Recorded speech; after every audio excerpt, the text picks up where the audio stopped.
Hi there, it's Liz Yuille from Old Stables Crafts. Thank you for joining me again today. I'm a UK-based independent Stampin' Up! Demonstrator. So today I have got a fairly simple card, and it's one that you could use just your trimmer to do, but I'm going to be using dies. And I'm using items from the Perennial Essence suite, which you'll find on pages 106 through to 108. In your new annual catalogue. Now do remember, if you don't have a copy of the catalogue and you're in the UK, pop over to my website, and there's a link to that below in the description bar. Pop over to my website, you'll find a tab that says catalogues. If you go there, you'll find that there's a request form, and you can request me to send you a copy of the catalogue. And I've also got copies of the what we're calling the beginner's catalogue, which is this little leaflet which has got some extra items in it, but also some items that are in the annual catalogue. So if you would like both, then please let me know. But you can request either or both. So Perennial Essence is gorgeous. You actually almost don't need to do anything with it, and the catalogue kind of shows you that. These in particular, these are just frames around bits of designer series paper because it is so beautiful. I am very much of the opinion that you can use it for both female and male cards. I have used it with a good man, because if you look at the designs, something like this would be fine for a man. This you could use for a man. This perfectly fine for a man. Again, you could, at a pinch, use that. This definitely. So there is quite a lot of scope to use the papers for both men and women. So yeah, I think it's a great set of designer series paper. You can also get the vellum that goes with it. This comes in Old Olive, Petal Pink, and So Saffron, and you get, I want to say 4 sheets of each. Yes, 4 sheets of each of the colours, and they are absolutely gorgeous. They're a really nice, good thickness of vellum, so that's worth looking at as well. And what also goes with the suite is the, although I'm not using it today, is the Petal Pink organdy stripe ribbon, which is gorgeous, and it makes wonderful bows. If I just do I've just realised I haven't put my lights on. Sorry. I very carefully opened my skylights and very carefully didn't put my lights on. Oops, sorry about that. So yes, you can tie really nice bows with this. It's a nice soft ribbon, so you can get flat bows as well, which is super for posting, because you can, if you don't tighten the knot too much, it just flattens down. So yeah, really nice ribbon, though as I say, I'm not using it on this project. You can also get floral centres, and again, I'm not using it on this project, but you can get floral centres. I keep meaning to order them and I keep forgetting, so I must actually put that on my next order, because they're very cute. They're sort of little fuzzy yellow things. There's a picture of them in the catalogue just here. These are the flower centres. They're self-adhesive, and you get 18 in a pack, and you can pop them in the middle of your flowers, as they have on some of these. So yeah, the stamp set comes with a matching punch, if you want the matching punch, which you use with this stamp, and if you buy them with the one item code, which is down at the bottom of page 107, then you get 10% off. And remember that you can buy everything in the suite by using the code at the top, and that will include the 10% because you're bundling your stamp and punch. So let me show you those are the bits. Let me show you the project we're going to make today, which is this one. It's, as I say, you could just use your trimmer to do this, but I'm using the rectangle stitched framelets. These carried over from the spring summer catalogue. They are wonderful. You get masses of them. These ones are more sized for North American letter card, but they work very well on international A4, and then the ones on the right hand side, the smaller bundle or layers, are just random sizes, and they include this one and this one, so you can see you get a huge number. You get 4 of these longer, thinner ones, and then 1, 2, 3, 4, 5, 6, 7, 8 of these plus this one, so lots. So let me show you. I've deliberately die cut these already, but not taken the dies out, so that you can see how I've put it all together. But you just need a piece of vellum cut at 5 5/8 by 3 7/8. Don't worry about the dimensions, they will be in the description bar, or there's a link to my website which will have them, and the link is in my description bar. So 5 5/8 by 3 7/8. The designer series paper is 5 1/2 by 3 3/4, and then everything else is die cut. So I've got a half sheet of A4 that I've scored in the middle, and it's the short fat way because I'm making a tent fold card, so it's that way. Obviously you could do it the other way, but I find it easier to photograph when they're that way. And I've also got a piece of Whisper White cut at 5 5/8 by 3 7/8. I have a scrap of Whisper White, and that's what I'm going to use to do my sentiment. Now I've chosen, there are 3 sentiments in the stamp set. So you've got All Days Are Beautiful that begin with you. The one that I'm using, which is with friendly thoughts and best wishes today and every day, and then there's also wishing you a blissful future. That I think is probably more around weddings, or it could be someone who's going away on travels or something like that. So I'm just going to check where I can fit this in. I'm going to go over here again. So I'm just inking up in Blueberry Bushel. There is a wide selection of colours that go with this paper. I will grab the pack and read those out to you in a moment. So that's just stamped in Blueberry Bushel. So the colours are Balmy Blue, Blackberry Bliss, Blueberry Bushel, all the bees, Calypso Coral, Crushed Curry, Flirty Flamingo, Mossy Meadow, Old Olive, Petal Pink, So Saffron and Whisper White. Do you know, I've only just realised they're in alphabetical order. How sad is that? So I'm just going to pop this through my die cutting machine.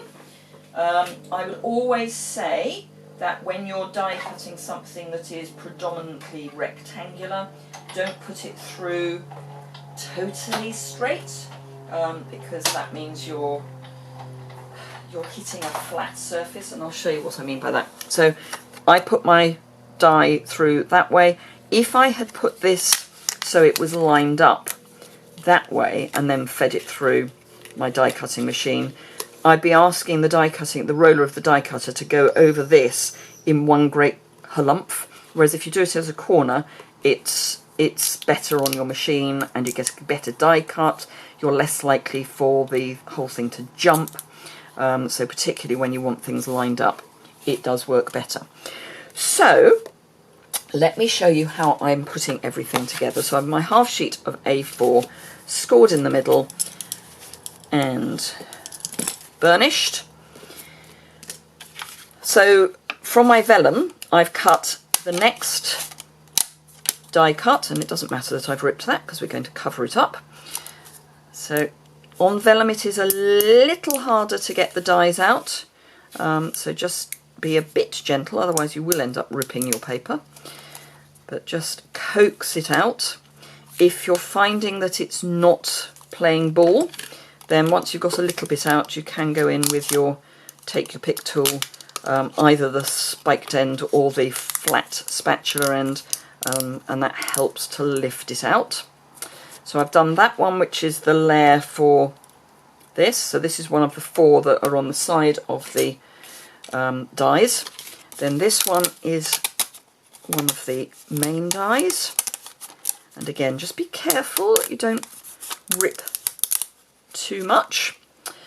And then I've taken the next die down from the one that I've used for the vellum for my designer series paper. And by doing that, you don't waste any paper. So the first thing I'm going to do is stick this down, and I'm going to use Snail, and it is going to show through, and I don't mind because it's going to be covered up. So I'm just putting some Snail round the outside of the frame, because as you may have noticed, can I show you on this? Maybe. So there's stitching on both sides of the die, so you can use both as a decorative edge. I am going to cover up the decorative edge on this, but now I've got a bit of a breeze coming into my room, which is not helping me lay things down easily. But it's quite a sultry day today. It's not very hot, but it's quite humid. So it's a day where you want your windows open. So layer this on top. And again, I'm using Snail and I'm going around the frame. So this we layer on top of the vellum, so there's a very small amount showing. And I've deliberately used Petal Pink, vellum and card, because unless you use white, putting the vellum on top of any other colour makes the vellum go a rather odd colour. Not a very attractive colour, I have to say. So I'm going to adhere my Designer Series paper to my smaller piece of vellum. And just be careful over that rip. And pop that down on top so that it's central. And then this I'm going to pop up with some dimensionals. And I'm going to use quite a lot because we're basically just using paper as our layer. It's not card. It is vellum and card, and paper, but it is still basically paper. So I'm using more dimensionals than I would usually. And again, I've stupidly not drawn my lines on across my dimensionals, which helps me make sure that I know which dimensional I've taken the backing off. So there we go. And then this I'm going to line up as closely as I can so that this pattern lines up with where it came out, but obviously we've got the vellum as well. So there we go. And then this, I'm just going to pop a piece of Snail on the back of my sentiment and pop that on the vellum, and then pop that again with Snail in the middle. Oops.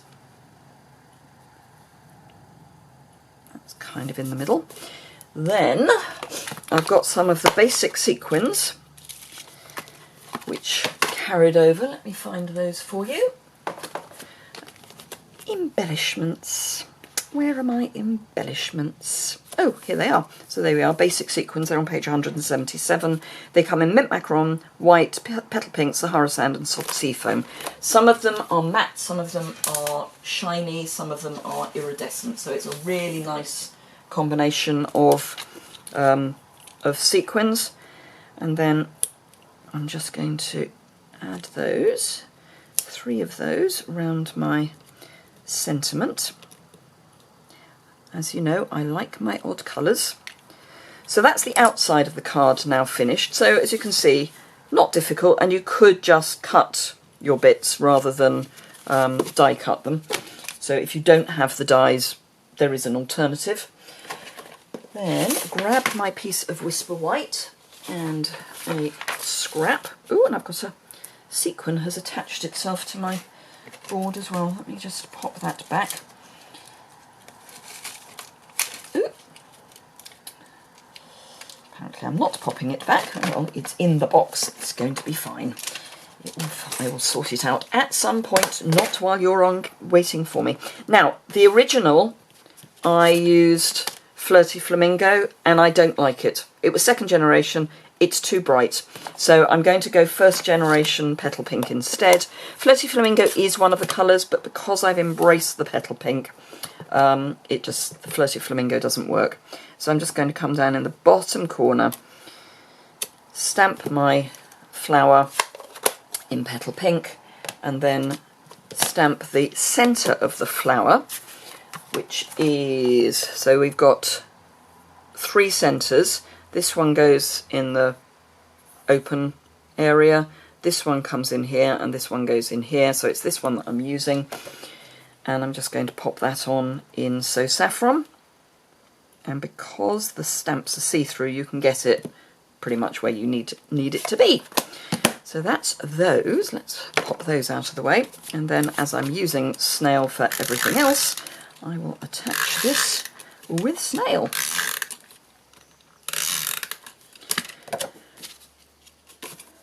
Just in the middle. So there we go. So those are my 2 cards. And all I used was 1 strip of the designer series paper cut at 3 7/8, and I've got a little bit about that wide left. And because I've cut everything else from the middle, actually no, this was 3 3/4 wide, 3 7/8 for the Petal Pink. 2 cards out of just 1 strip. You could get 6 cards out of 1 piece of designer series paper and 1 piece of vellum if you were to follow this model. So I hope you've enjoyed that. If you did, please give it a thumbs up. It does make a difference. If you've got any questions or comments, I would love to see those in the comments below, or you can drop me an email. And my contact details are both in the description bar below. There's a link to a Linktree bio, which has got email addresses and Facebook pages and that sort of stuff. So you can either go there, or you can go over to my website and all the links are there. If you don't already subscribe, I would be thrilled if you would subscribe. There's a subscribe button in the bottom right hand corner. If you need any of the products, that would be fantastic if you chose to shop with me and you're in the UK. Do remember that we've got the bonus days, so if you spend in July, you get a voucher for free product in August. That's for every £45 you spend in any one order. You get a £4.50 voucher to spend in August. So even if you only spent 1 lot of £45, it means you get free postage in August. Or the best deal at the moment is the extra deal, which is a joining offer. And for that, you get, for your £99, the standard £99 starter kit, if you're in the UK, you will get £155 of products instead of the £130 you normally get. If you're in Europe and would like to join my team, you pay €129 and you get an extra €32 in your kit, so that's €207. Plus, the beginning of the month after you join, you also get either a €12 or £8 coupon to take money off your next order. You have to use them by the end of October, but you can take it off your next order. Plus, of course, you get your demonstrator discount. You will get your discount right the way through until the end of January at the minimum. So even if you didn't spend or sell enough product, and you don't have to sell, you can just buy for yourself. If you don't spend enough product, but buy enough to stay active, you will still stay active until the end of January. So that will get you through the annual catalogue, the autumn winter catalogue launches for demonstrators in August, and you can buy from that, and then the spring summer catalogue and celebration catalogues launch for demonstrators in December. So you'll have all of that to be able to choose from. And I would love to welcome you to my team. So if you're anywhere in the European countries we operate in, so UK, France, Germany, the Netherlands or Austria, please, I would be thrilled if you would join my team. I already have a team in mainland Europe, so we are set up to be inclusive of mainland Europe. Thank you very much indeed for watching. Sorry to waffle on at the end, and I look forward to seeing you again soon. Bye!